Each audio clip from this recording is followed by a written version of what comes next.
जब रसिकों की संगति मिल जाए तो समझ लेना चाहिए हमारा अंतिम जन्म है। यदि समझ ठीक हो जाए और रसिकों की संगति पर महत्व बुद्धि हो जाए तो समझ लेना चाहिए अब हमारा आखिरी जन्म है। सत्संगति संस्कृति कर अंता, गोस्वामी तुलसीदास जी कह रहे हैं, बड़े भाग पाइब सत्संगा तो बिना ही प्रयास होई भवभंगा। यदि सत्संग मिल गया तो संस्कृति चक्र आवागमन का अंत है, इसीलिए संत का संग मिल गया। रसिकन की सत्संगति दीजे सुनिबो रस भरी बानी, क्योंकि उनकी रस भरी वाणी सुनने से हमारा जो मलिन मन है वो स्वाभाविक निर्मल होने लगता है। साधना में नवीन उत्साह आने लगता है। जहां हमारी गलती होती वहां हमको चुभते हैं सत्संग के वचन, जलन पैदा करते हैं, बार बार हृदय को जलाते हैं, तो हमारी गलतियां भस्म हो जाती हैं। गलतियों का, अपराध का जो पाप का दंड मिलना था वो सब नष्ट हो जाता है और पुनः गलती होने की संभावना नहीं रह जाती। ऐसा प्रायश्चित होता है सत्संग सुनने से। ऐसी कृपा कर दो कि हमारा देहाभिमान गलित हो जाए। रोज मैं सोहनी लेकर के सार्वजनिक स्थलों पर सोहनी लगाऊं, सार्वजनिक, जहां हमारा सेवा का भाव देह भाव को गलित करता है। परिक्रमा मार्ग है जहां बहुत से लोग एकत्रित होते हैं, जहां बहुत से लोग आ जा रहे हैं, वहां की सफाई, ये बहुत बड़ी सेवा धाम की है सोहनी सेवा। पर वो देहाभिमान ऐसे लाभ को नहीं लेने देता। एक आदमी करोड़ों रुपए का दान करे और एक आदमी जहां से सब लोग निकलते हैं, बैठते हैं, उठते हैं, ऐसी जगह सोहनी लगा दे तो उसकी समानता नहीं कर सकता, सोहनी लगाने वाले की समानता, क्योंकि उसके अंदर कहीं ना कहीं रहेगा कि मैं 1 करोड़ दान किया है। लेकिन जो सोहनी लगा रहा है उसको रोना आएगा, दैन्यता आएगी, रज उड़ेगी, उसके शरीर में लगेगी, सारे पाप नष्ट होंगे। ये रज ब्रह्मेश्वर आदि शुद्ध रूह पदारविंद की है, प्रियाजू की रज है, चरण रज। ये आपके हृदय को प्रेम प्रकाशित करने में बिल्कुल निर्मल कर देगी, योग्य बना देगी। अगर धाम आए हो तो कहीं भी 4 हाथ सोहनी जरूर लगा दो, तुम्हारा सौभाग्य होगा। यहाँ गंदगी मत फैलाओ, ये प्रियाजू का महल है, यहाँ जो भूल चूक से गंदगी फैला देते हैं उसको साफ कर दो, बड़ी कृपा होगी, आपके ऊपर बड़ी कृपा होगी यदि ऐसा आप करेंगे। पर वो देहाभिमान नहीं करने देता, धूल लग जाएगी। जो तुम्हारे कर्मों की धूल चटाने के लिए तैयार है, उसको मिटाने के लिए ये ब्रज धूल है। जैसी भट्ट धूल धूसर तन ये आशा और धार। बड़े वो महान भाग्यशाली हैं जिन्होंने ब्रजरज के द्वारा समस्त कर्म बंधनों को छिन्न भिन्न कर दिया है। ये जल्दी समझ में नहीं आएगा। ब्रजरज लगाने की हिम्मत नहीं पड़ेगी पापात्मा को। देखते हैं कि अगर ऐसे हुआ भी तो ऐसे ब्रजरज लेकर ऐसे लौटने की, लगाने की बहुत महापुरुषों के गूढ़ वचन हैं।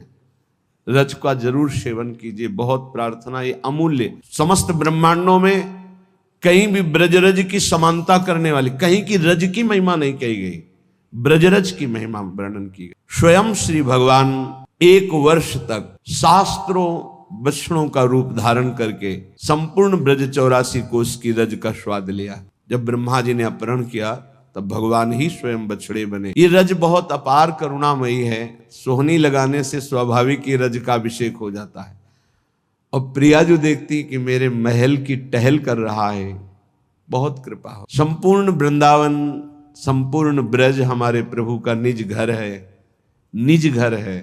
कहीं भी सोहनी लगा रहे हो तो प्रभु के घर में लगा रहे हो। अम्बरीश जी और दुर्वासा जी, अगर साधना में देखा जाए तो दुर्वासा की समानता कदापि त्रिभुवन में कोई बिरला ही कर सकता है। अम्बरीश जी की तो बात ही जाने दो।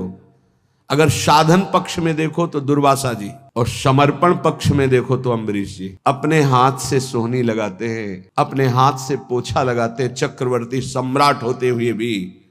तो सुदर्शन चक्र उनकी रक्षा में है और उनको पता भी नहीं। दुर्वासा जी दूर्वा रस पान करते हैं, केवल वलकल की लंगोटी लगाते हैं, 60 हजार वर्ष की समाधि धारण करते हैं। कोई साधारण महात्मा नहीं, लेकिन कहीं न कहीं साधन पक्ष का बल है।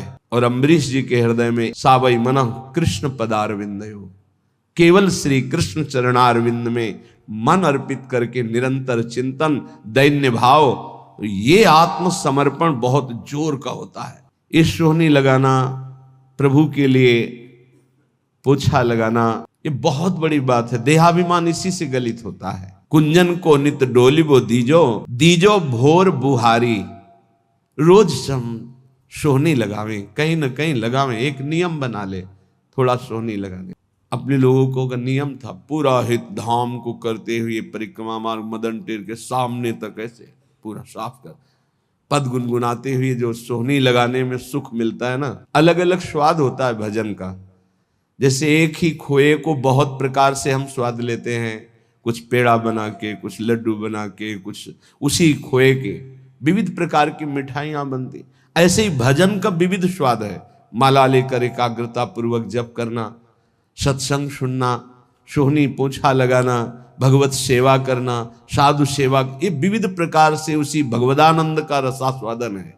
श्री भोरी सखी जी कहती हैं, प्रिया जो ऐसी कृपा करो कि ब्रज में वास मिले, वृंदावन वास मिले और आपके कुंजों में रोज सोहनी लगाने का सौभाग्य मिले। ये संपूर्ण वृंदावन ब्रज ये कुंज निकुंज है। वैसे तो मुख्य 5 प्राण हैं और 5 प्राण सहायक है, तो 10 प्राण कहे गए हैं। लेकिन अगर करोड़ों प्राण होते और न्योछावर करते, उस न्योछावर के बदले में श्री जी के गोरे चरणारविंद को एक बार देखने का सौभाग्य मिलता तो सस्ता सौदा है। प्राण दिए यह प्रेम न पइए, क्योंकि श्री जी के चरणों से प्रेम प्रवाहित होता रहता। सत प्रेम सिंधु मकरंद रसौग धारा, प्रेम धारा गोरे चरणारविंद से ही प्रवाहित हो रही है, प्रियाजू के चरणों से।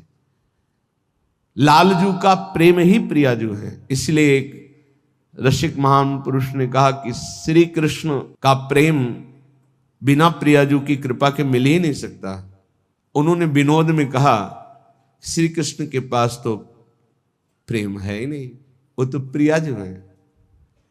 तो एक उपासक ने प्रश्न किया आके हित धाम में कि उन्होंने ऐसे कैसे कह दिया, हमें बड़ी जलन हुई कि श्री कृष्ण के पास प्रेम ही नहीं है। तुमको शब्द बोलिए, आप वही शब्द बोलिए जो वो बोले हो, क्योंकि आप मिलावट कर दोगे तो अर्थ नहीं निकल पाएगा। वो जीव के तो शब्द वो बोले, तुमको देखो उनके शब्दों में झांक के देखो क्या कह रहे हैं। श्री कृष्ण के पास तो प्रेम नहीं, क्योंकि श्री कृष्ण का प्रेम तो मूर्तिमान प्रियाजू के रूप में विराजमान है। तो बिना प्रियाजू के चरणों की आराधना के प्रेम कैसे प्राप्त हो जाएगा?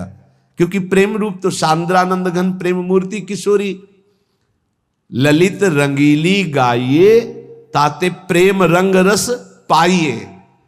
प्रियाजू कोई और थोड़ी है, लालजू के हृदय का प्रेम जब रूप धारण किया तो लाडली जू के रूप में हुआ। जैसे जो केवल श्री कृष्ण उपासना में अभी प्रवेश नहीं पाए हैं पर भक्ति करते हैं, वो जब सुनते हैं कि लालजू मोर मुकुट पधराते हैं श्री जी के चरणों में, तो हमने देखा वो चूंकि अभी प्रारंभ है उनकी भक्ति का, भगवान ऐसा कैसे कर सकते, भगवान कैसे ऐसा कर सकते? ठीक है, लेकिन प्रियाजू तो लालजू तो भगवान है ना। यही है तुम्हारी प्रारंभिक दशा जिससे तुम नहीं जान पा रहे। अरे वो सेन नाई के लिए राजा के चरण चापने पहुंच गए, वो अपने भक्त के लिए सारथी बने बैठे हैं, वो अपने भक्त की मल भरी लंगोटी धो रहे हैं, वो प्रियाजू के चरणों में महावर लगावे तो कोई आश्चर्य की बात है? अरे प्रेम समुद्र प्रभु अपने प्रेम का दुलार कर रहे हैं, तुम्हें आश्चर्य लग रहा है?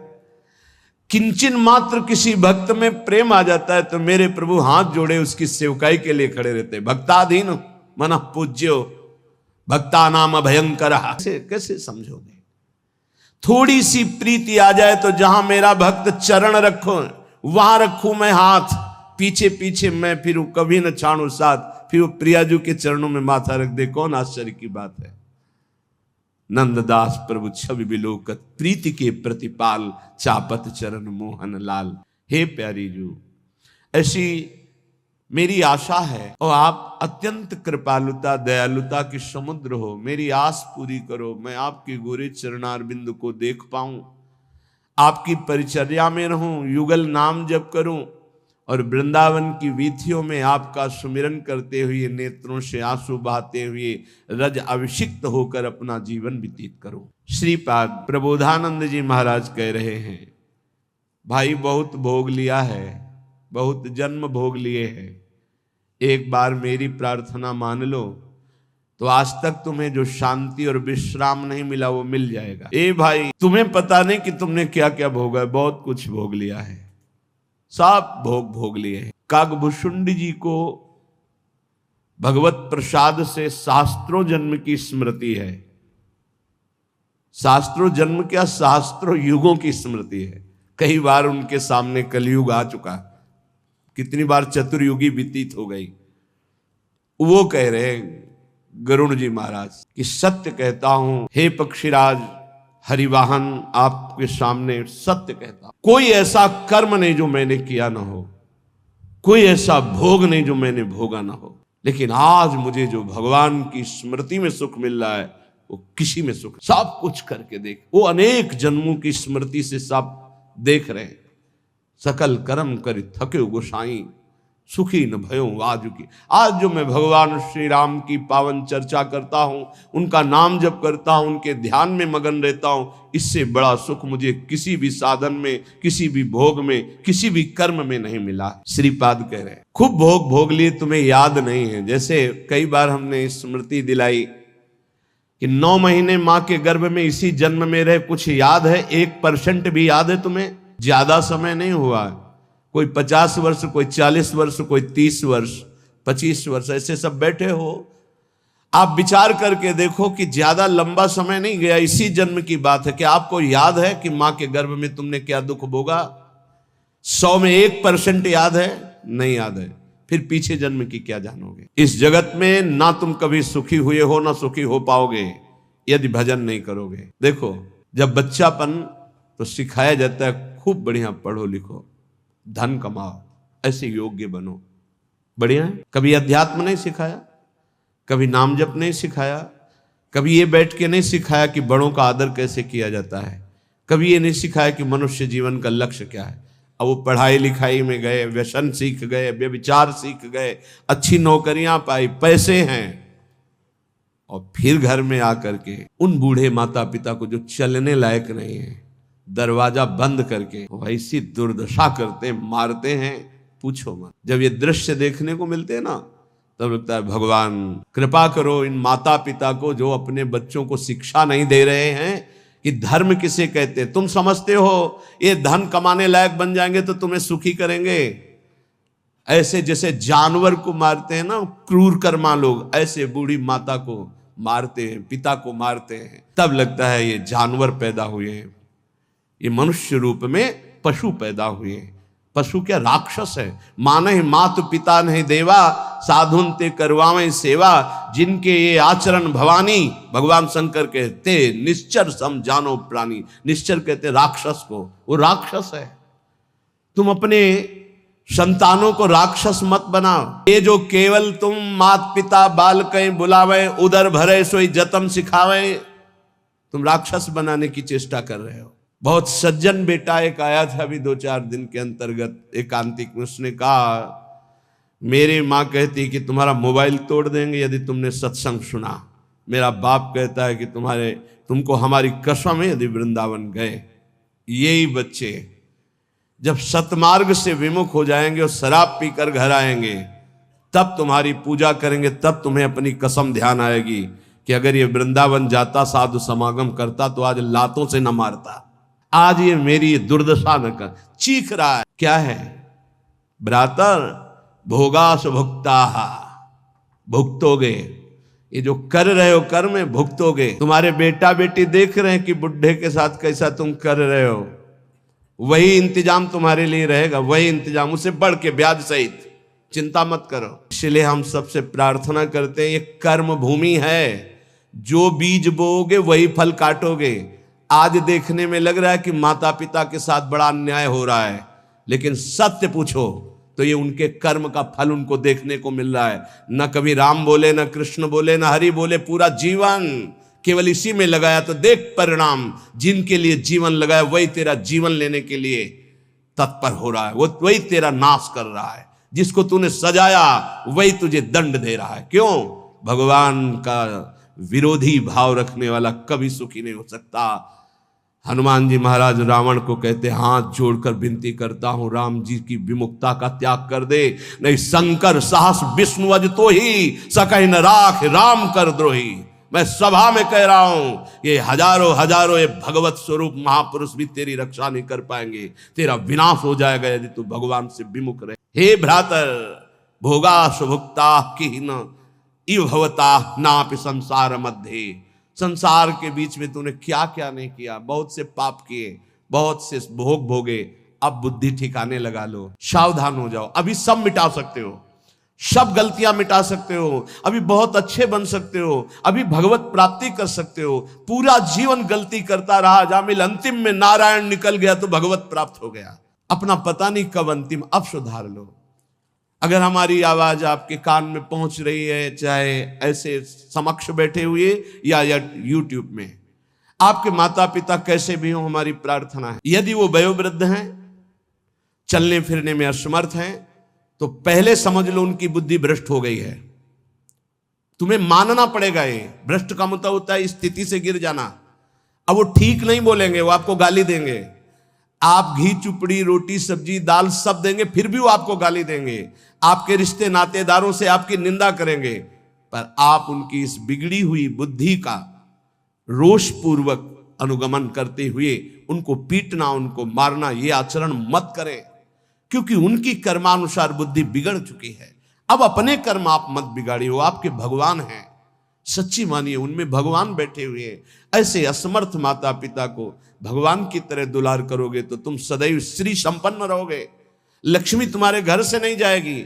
और जिन घरों में माता पिता को त्रास दिया जाता है, जिन घरों में आए हुई पानी ग्रहण करके पत्नी के साथ अनर्थ नाना प्रकार की दोष वृत्तियां, वो घर कभी श्री संपन्न नहीं हो सकता, सुख संपन्न नहीं हो सकता। आप सत्संग सुनने आए हो, इसी का सुधार करना चाहिए। माता पिता आपके साथ क्या व्यवहार कर रहे हैं बिल्कुल मत देखो, ये मान लो कि ये पागल है, उनकी बातें मत सुनो। तुमका अपना कर्तव्य दे, तुम्हारा क्या कर्तव्य, हमको केवल अपना कर्तव्य देखना। हमें बहुत कष्ट होता है जब ये बात देखते हैं कि बूढ़े असमर्थ माता पिता के साथ ऐसा व्यवहार, तब लगता है ये कलेजा है इसका हृदय है कि भगवान ने पत्थर की रचना की इसके हृदय में। अरे और कौन, जिसने 9 महीने गर्भ में रखा, जिसने अपने रक्त का दूध बनाकर तुम्हें पिलाया, जिसने तुम्हारे मल मूत्र साफ किया, आज तुम हाथी जैसे जवान हो तो लात मारते हो, डंडा मारते हो, उनको गाली देते हो। चिंता मत करो, तुम्हारे लिए ब्याज सहित व्यवस्था है, ब्याज सहित दंड मिलेगा। अगर तुम्हें थोड़ा भी ये पता है कि भगवान है तो इतना समझ लो उनके वचन भी हैं, अवश्य में वो भोक्तव्यम कृतम कर्म शुभाशुभम, शुभ और अशुभ कर्मों का भोग भोगना पड़ता है। फिर माता पिता ये तो साक्षात भगवान हैं, इनके प्रति ऐसा ये कुछ भी बोले। हमने देखा है वयोवृद्ध आदमी की बुद्धि पतित हो जाती। पतित अगर जीवन भर भजन नहीं किया ना, तो पतित का मतलब होता है स्थिति से गिर जाना, भ्रष्ट होने का मतलब होता है गिर जाना। अब उसको जो बोलना चाहिए वो नहीं बोल पाएगा। उस समय हमको क्रोध नहीं करना कि हम तो इतना खवाते पिलाते हैं, ये हमारी निंदा करते हैं। ये हम बहुत गूढ़ बात आपको कह रहे हैं। जिसने अपने माता पिता की सेवा कर ली, उसने भगवान को प्रसन्न कर लिया। उनके नाराज रहने पर, उनके गाली देने पर, उनके तिरस्कार करने पर भी। पर हमारी प्रार्थना है, हम जो शब्द कह रहे हैं उसे ध्यान से सुनिए। जो माता पिता असमर्थ हो चुके हैं, चलने फिरने लायक नहीं हैं, उनके वर्ताव और उनकी कटु वचनों पर ध्यान न दिया जाए, उन्हें भगवान की तरह पूजन करके उनकी सेवा की जाए। जितने दिन जिए खूब मेहनत करके कमाओ, उनको खाओ पियो, कपड़ा लत्ता, सुखपूर्वक जीवन, तो तुम्हारा लोक और परलोक दोनों बन जाएगा। ये शब्द हम शर्त इसलिए रखते हैं कि जो माता पिता अपने कर्तव्य का पालन करना नहीं जानते हैं और अभी चल फिर रहे हैं, मनमानी आचरण करते हैं, गंदे विचारों का पोषण करते हैं, पोषण करने वालों का शोषण करते हैं, ऐसे माता पिता के लिए नहीं कह रहे। हम उन असमर्थ माता पिता के लिए कह रहे हैं कि जिनकी वास्तविक बुद्धि बिगड़ चुकी है, शरीर सेवा में समर्थ स्वयं नहीं रह गया है। अब हमारा कर्तव्य बनता है वो गाली दे, वो पड़े पड़े हगे, तो भी हमें उनकी सेवा करनी चाहिए। निश्चित भगवान प्रसन्न हो जाएंगे, निश्चित। हमने आपको कई बार उदाहरण में बताया है महाभारत का प्रसंग। एक महात्मा कश्यप नाम के थे, तो एक वृक्ष के नीचे बैठे ध्यानस्थ थे। जब एक बगुली बीट कर दिया तो ऐसे माथे से गिरा, तो ऐसे देखा और रोष पूर्वक देखा तो भस्म हो गई, आग लग गई और जल कर राख होकर गिर गई। उनको लगा मेरी तपस्या बहुत पावरफुल हो गई। एक घर में गए, भिक्षामदेहि, एक साध्वी भगवत भावपरायण पति को भगवान मानने वाली पतिव्रता देवी निकली, प्रणाम किया, ब्राह्मण कुछ क्षण रुकिए, अभी मैं आपको भोग लाई। जेव ही वो घर गई तो दूसरे दरवाजे से उसके पति आ गए। बिल्कुल ध्यान से सुना, अपने पति को साक्षात भगवान मानना, अपने पति की ही आराधना में तन्मय रहना, ये पातिव्रत बड़ा महान धर्म है। इसी से भगवान शंकर ब्रह्मा और विष्णु को 6-6 महीने के बालक अनसुईया जी ने बना दिया था। लेकिन ये बहुत दुर्लभ बात है जो अपने देह को पावन करके एक पति को समर्पित करके आजीवन वो देवी, ये भारत यति और सतियों का देश है। धर्म की यहाँ जय जयकार सदैव होती रही, होती रहेगी। हाँ, थोड़ा कम ज्यादा अंतर पड़ता रहेगा। अब आज क्या धर्म को समझे जो बॉयफ्रेंड गर्लफ्रेंड ये दलित दुराएं दिमाग में बैठ गई है, ये क्या समझेंगे कि धर्म किसे कहते, पातिव्रत धर्म किसे कहते, एक पत्नी व्रत किसे कहते हैं, जिसका पाणिक ग्रहण किया, आजीवन निर्वाह किया। अब वो पति सेवा में पति को बैठालना, उनको जल पिलाना, फिर इसके बाद कहा भगवान आपके घर में एक अतिथि भगवान उस दरवाजे पर आए, आदेश हो तो मैं उनका स्वागत करूं, भिक्षा दे दूं। कहा तत्काल जाइए, तत्काल जाइए। वो कुछ फल फूल अन्ना आदि लेके गए। आप इतना विलंब क्यों किया? वो तो उस रोष में थे कि हमारा तप बढ़ चुका है, मैंने बगुली के देखा था वो भस्म हो गई। तो उनका भगवान शांत शांत, विलंब का कारण मैं एक पतिव्रता हूं, मेरे प्रभु मेरे पतिदेव आए, मैं उनको आसन दिया, जल पिलाया, फिर उनकी अनुमति से आपको देने आई हूं। तो उनका तुमने हमको ऐसा वैसा महात्मा समझ लिया क्या? तो उसने कहा महाराज तुम्हारे उस वृक्ष की बगुली नहीं हूं कि तुम्हारे देखने से भस्म हो जाऊंगी। मैं एक पतिव्रता हूं जो बैठे बैठे तीनों लोकों का दर्शन कर रही हूं अपने पातिव्रत धर्म के व्रत से। बहुत बड़ा बल होता है पातिव्रत, ये कोई खिलवाड़ नहीं है। गृहस्थी कोई साधारण धर्म नहीं, आप लोग जिसे बिल्कुल अवहेलना कर रहे हैं कि हम तो गृहस्थ हैं, हम तो विषयी हैं। अरे भगवान के अंश हो, तुम जहां हो वहीं से भगवत प्राप्ति कर सकते हो, इतने सामर्थ्य आप में है। अब तो होश उड़ गए उनके कि ये बात तो केवल मैं ही जानता था कि बगुली को देखने से भस्म हुई, दूसरा कोई नहीं। तो हाथ जोड़ा और कहा देवी तुम्हें कैसे पता है? तो उन्होंने कहा इतना ही नहीं पता, मुझे सब कुछ पता है आपका, मुझे पूर्व जन्म का भी पता है आपका। मैं अपने पति की सेवा के प्रभाव से त्रिकालज्ञ हो चुकी हूं। जाओ, अभी तुम्हें सच्चा ज्ञान प्राप्त नहीं हुआ, सच्चा ज्ञान प्राप्त कराने के लिए अमुक प्रांत में जाओ और वहां मांस बेचने का व्यापार करते थे। कसाई रूप में वो जन्मे थे उस कुल में, लेकिन वो खरीद करके मांस व्यापार उनकी कुल परंपरा का। वहां जाइए और वो तुम्हें धर्म का उपदेश। विचार किया कि इतने सिद्ध महापुरुष है, अपने पातिव्रत धर्म से मुझे जाना चाहिए। वहां गए, कितना चाहिए, जो जितना वैसा रणित ये उपदेश करेगा धर्म का। चलने लगे तो उनका कश्यप जी, बिना परिचय के परिचय, कश्यप जी रुकिए, आपको अमुक गांव की पतिव्रता पत्नी ने भेजा है ना? हाँ। पहले फोन तो था नहीं कि फोन कर दिया होगा। बोले आप रुकिए, मैं अपना व्यापार रूपी पूजा कर्म कर लूं, फिर आपको मैं उपदेश करता हूं।